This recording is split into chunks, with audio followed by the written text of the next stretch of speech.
বীর মুক্তিযোদ্ধা lieutenant colonel অবসরপ্রাপ্ত শরীফুল হক ডালিম রচিত স্বৈরাচারী আওয়ামী সরকার কর্তৃক নিষিদ্ধ ও ইতিহাসের অজানা অধ্যায় যা দেখেছি, যা বুঝেছি, যা করেছি থেকে আজ পাঠ করছি 15তম পর্ব। 1970-এর নির্বাচনে সর্বমোট 24টি রাজনৈতিক দল অংশগ্রহণ করে। এদের মধ্যে অনেকগুলো দল ছিল অতি ক্ষুদ্র এবং রাজনৈতিক তৎপরতা কিংবা সাংগঠনিক শক্তির দিক দিয়ে প্রায় অনুন্নলোকযোগ্য। প্রতিটি পার্টিকে একটি করে নির্বাচন প্রতীক বরাদ্দ করা হয় ইলেকশন কমিশন থেকে। অনুন্নত দেশগুলোর বেশিরভাগ ক্ষেত্রেই শিক্ষিতেরা আর অত্যন্ত কম বিধায় লোকজন তাদের পছন্দের রাজনৈতিক দলের নাম পড়তে পারে না বলে প্রতিটি দলের জন্য নির্বাচন প্রতীক বরাদ্দ করা হয়। ভোটাররা প্রতীক দেখেই নিজ পছন্দের দলকে ভোট দান করে। পশ্চিম পাকিস্তানের জাতীয় পরিষদের 138টি আসনের জন্য মোট 840 জন দলীয় এবং স্বতন্ত্র প্রার্থী প্রতিযোগিতা করে।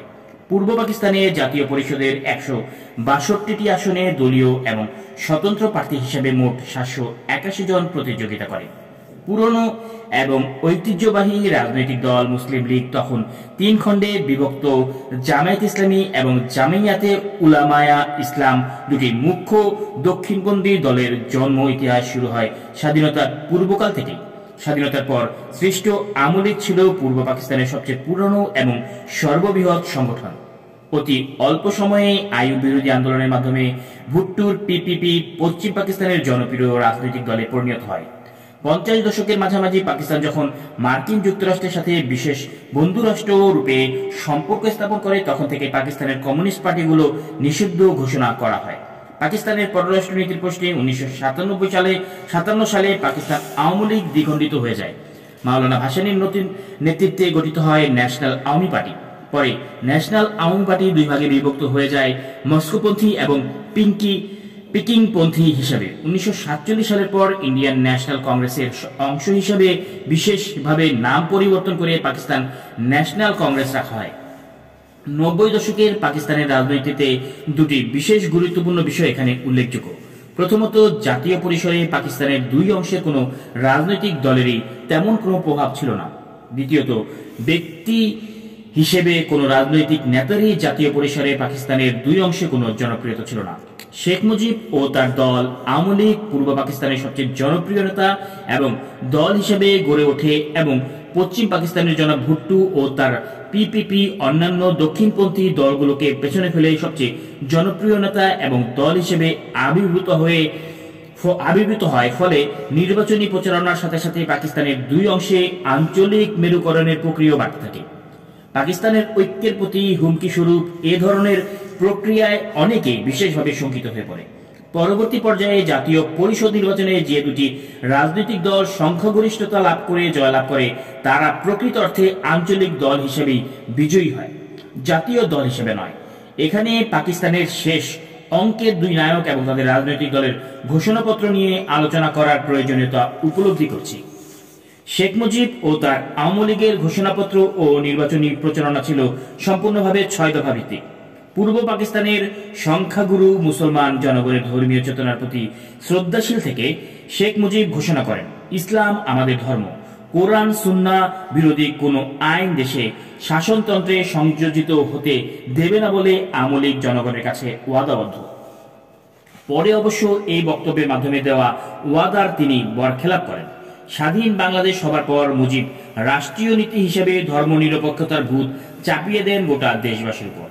নির্বাচনী প্রচারকালে শেখ মুজিব পরিষ্কার করে জনসভায় বক্তৃতা করেন, 6 দফা পাকিস্তানকে ধ্বংস করার জন্য তৈরি হয়নি, পাকিস্তানের ফেডারেল গভর্নমেন্টকে কার্যকরী করার জন্যই 6 দফা প্রণীত হয়েছে।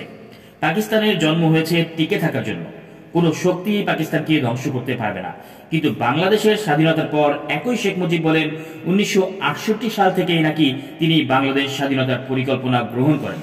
তিনি আরো বলেন 1948 সালে সূত্রপাত ঘটে স্বাধীনতা আন্দোলনের। 1952, 1954, 1962, 1969 এবং 1970-এর গণ আন্দোলনে পরিপক্কতা লাভ করে স্বাধীনতার চেতনা। ফলে 1971-এ স্বাধীনতা সংগ্রামের মাধ্যমে সৃষ্টি হয় বাংলাদেশ। মুজিব চরিত্রের দ্বৈততা পরিষ্কার হয়ে ধরা পড়ে উল্লেখিত বক্তব্যগুলোতে। নির্বাচনী ঘোষণাপত্রে শেখ মুজিব ঘোষণা করেন, অর্থনৈতিক বৈষম্য দূরীকরণের মাধ্যমে সামাজিক ন্যায় বিচার প্রতিষ্ঠা করে জনগণের জীবনযাত্রার মান বাড়ানো আমার পবিত্র কর্তব্য। কিন্তু স্বাধীন বাংলাদেশের মাটিতে পা দিয়ে স্বয়ং তিনি সরকার প্রধান হিসেবে জাতীয় নীতি হিসাবে সমাজতন্ত্রের জোয়াল তুলে দিলেন জাতির ঘাড়ে, যার কুফল আজও বয়ে চলছে বাংলাদেশি জনগণ।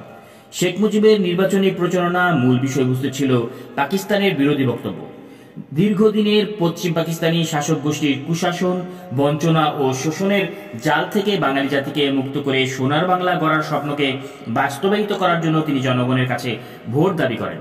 এ সময় ইয়াহিয়া খানের মন্ত্রিপরিষদের তথ্যমন্ত্রী জনাব জি.ডব্লিউ. চৌধুরী পূর্ব পাকিস্তানের রাজনৈতিক অবস্থা বোঝার জন্য সমগ্র পূর্ব পাকিস্তান ব্যাপী এক সফরসূচি ঘোষণা করেন।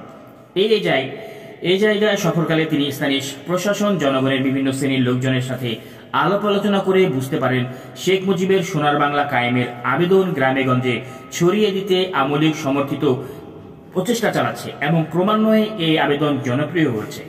তারা স্লোগান দিচ্ছে জয় বাংলা।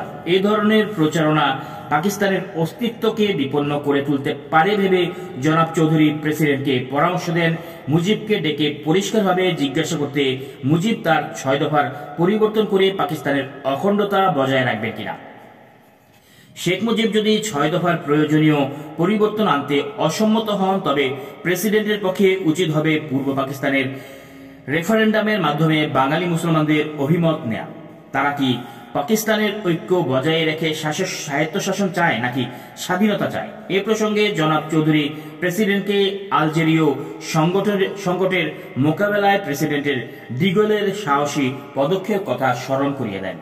ইতিমধ্যে মাওলানা ভাসানী ঘূর্ণিঝড়ের পরিপ্রেক্ষিতে ভোটের আগে ভাত চাই স্লোগান তুলে নির্বাচনী প্রতিযোগিতা থেকে সরে দাঁড়িয়েছে। মস্কোপন্থী ন্যাপের স্বঘোষিত প্রফেসর মুজাফফর আহমেদ তেমন কোনো জনসমর্থন তখন পূর্ব পাকিস্তানে ছিল না। অন্যান্য বামপন্থী দলগুলো তখন শতভাগে বিভক্ত। তদুপরি জনাব আহসানের আমলে প্রশাসন বামপন্থীদের সমূলে উৎপাদন করার জন্য তাদের উপর ঝাঁপিয়ে পড়েছিল।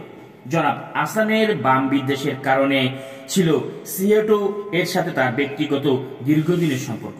সামরিক জান্তার সদস্যদের রাজনৈতিক এবং আন্তর্জাতিক সম্পর্কে জ্ঞানের অভাবেই জনাব আহসান কমিউনিস্টদের বিরুদ্ধে এমন এক সময় অভিযান পরিচালনা করেছিলেন যখন গণচীন পাকিস্তানের বন্ধুরাষ্ট্র রূপে সম্পর্ক উন্নয়নের জন্য পদক্ষেপ গ্রহণ করে।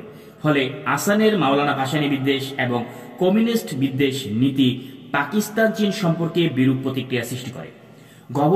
গভর্নর আহসানের অধীনে কমিউনিস্ট নিধন যজ্ঞে অনেক চীনপন্থী রাজনৈতিক নেতা ও কর্মীকে আত্মঘাতী দিতে হয়।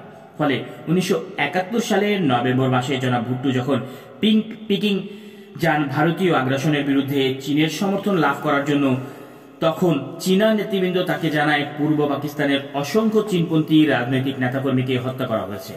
তারা 60 জন নেতার নামের একটি লিস্টও জনাব ভুট্টোর কাছে পেশ করে। এদিকে মস্কোপন্থী দলগুলো তখন পড়েছে এক মহাবিবাদে। তারা ঠিক বুঝে উঠতে পারছিলেন না কাকে সমর্থন করলে তাদের সুবিধা হবে। একদিন মস্কো পশ্চিম পাকিস্তানের ন্যাপকে সমর্থন জুগিয়েছিল, কিন্তু হঠাৎ করেই মস্কো বেতার থেকে 16 আগস্ট 1970 ঘোষণায় বলা হলো আওয়ামী লীগে লুকায়িত প্রতিক্রিয়াশীল গোষ্ঠীর মুখোশ আজ খুলে গেছে। তারা আজ মার্কিন সাম্রাজ্যবাদের দালাল হিসেবে দেশকে দ্বিখণ্ডিত করার চক্রান্ত করছে।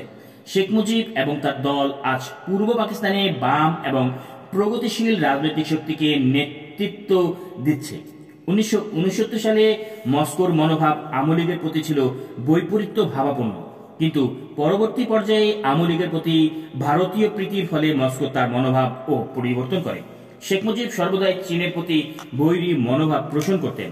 পাকিস্তান চীন বন্ধুত্বকে তিনি উস্কানিমূলক বলেই মনে করতেন।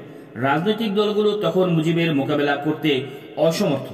আর্থিক এবং সাংগঠনিক দুর্বলতা ছিল তার মূল কারণ।